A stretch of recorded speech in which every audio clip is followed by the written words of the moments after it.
ఈ రోజు నేను అడుగుతున్న మిత్రులారా, ఇన్ని దుర్మార్గాలు చేసి ఇంత దోపిడీకి పాల్పడి 1,00,000 కోట్లు కొల్లగొట్టి 1,000 ఎకరాల భూములను ఆక్రమించి ఇవాళ గోదావరి బంకంచెర్ల రేవంత్ రెడ్డి వచ్చి మొదలుపెట్టి చంద్రబాబు నాయుడుకు నీళ్లు ఇస్తున్నాడని దుర్మార్గమైన మాటలు మాట్లాడుతున్నాడు. చంద్రబాబు నాయుడుతోనే ఉండాలంటే, చంద్రబాబు నాయుడుతోనే అంటగాగాలంటే అక్కడనే ఉండేటోని కదా.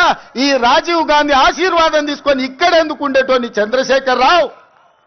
ఆనాడు సోనియమ్మ నమ్మించి కాళ్ళకు దండం పెట్టి కడుపులో తలకాయ పెట్టి నీతో చేరతాని అబద్ధాలు చెప్పి నట్టేట్లో ముంచి నడి బజార్లో మోసం చేసిన చరిత్ర నీదైతే తెలంగాణ ఇచ్చిన సోనియమ్మకు అండగా నిలబడాలి.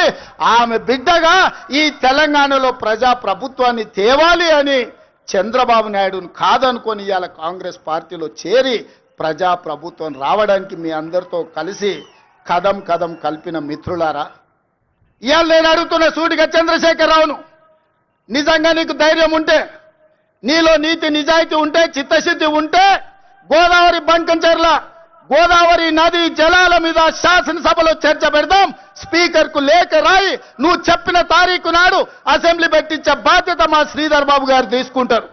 నువ్వు నేను చర్చ చేద్దాం. గోదావరి జలాలలో తెలంగాణకు అన్యాయం చేసింది ఎవరు? ప్రాణహిత చేవెళ్లను